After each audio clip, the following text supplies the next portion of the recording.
savez, il raconte cette anecdote. Un couple vient d'avoir leur premier petit garçon, premier-né, et il faut choisir un nom. Coutume veut que le premier bébé le nom appartient, c'est la mère qui choisit le nom. Dans ce cas, le mari, le père, qui reconnaît les droits de son épouse et reconnaît aussi la grandeur de son beau-père, après qui son épouse, la maman, veut nommer leur bébé.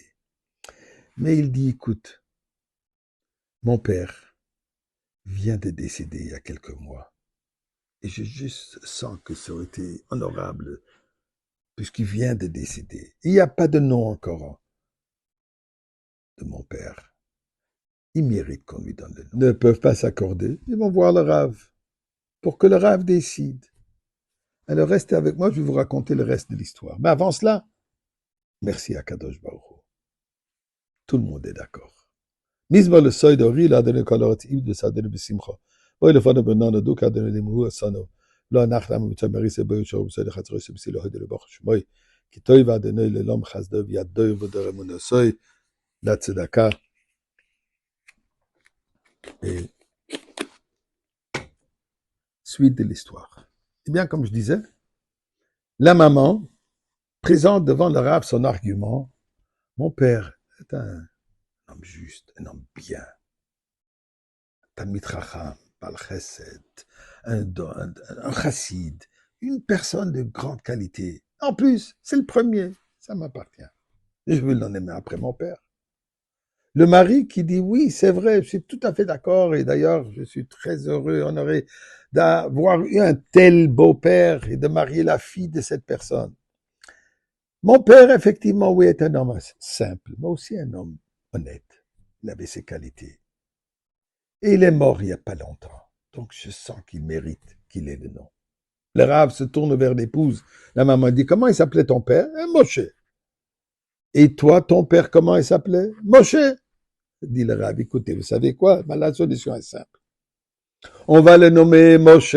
Et quand il va grandir, on verra s'il est nommé après le beau-père, l'illustre beau-père, ou alors plutôt comme le simple individu.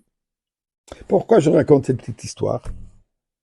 Le nom, nous donnons des noms de personnes de qualité, des personnes qui d'honorables. D'ailleurs, la Gemara nous dit, Michelet de nous dire, Zechet Tzadik Livracha Veshem Reshaim Yirkav.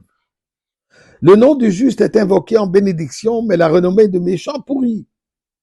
Dit la Gemara que ce verset est un directive de ne pas donner votre enfant le nom d'une personne mauvaise ou corrompue, afin que le nom de la personne méchante soit mis hors de la circulation.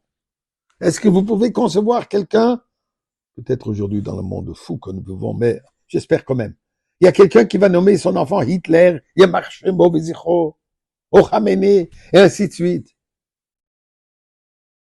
Question, la paracha entière de cette semaine de la Torah donnait le nom de Korach. Mais qui était ce Korach? Un révolutionnaire. Quelqu'un qui a semé le discorde, la dispute au sein de la communauté juive, qui a causé le mort de tellement de personnes. Il s'est révolté contre qui? Contre Moshe Rabbeinu. Celui qui Dieu dit, je lui fais toute confiance. Roen Neman, le berger de confiance.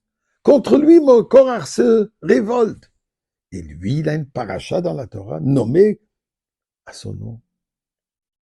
Eh bien, écoutez, une des explications, une des interprétations que le rabbi donne, qui a dans les Séfarim, Korach ne cherchait pas l'honneur.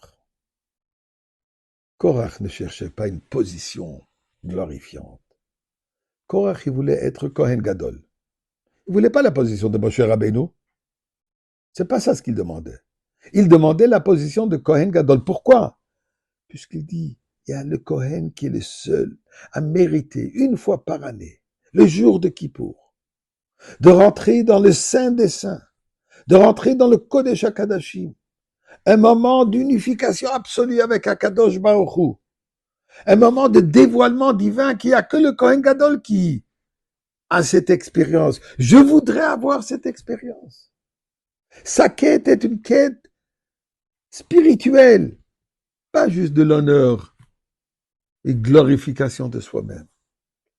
Donc ses intentions étaient bonnes. Mon cher Abbé nous lui dit, mon cher, c'est pas toi qui choisis, c'est Dieu qui choisit. Tu peux bien vouloir, mais veuille ce que tu peux atteindre. Et c'est ça ce qui est important. Pour nous, à savoir, vouloir rentrer dans le Beth Amikdash, oui, c'est quelque chose que nous devons tous vouloir. C'est une quête que nous devons tous attendre avec impatience. Mais ça que nous pouvons atteindre. Le Kodesh HaKodashim, non. Mais le Beth Amikdash, le temps de Mashiach, absolument oui.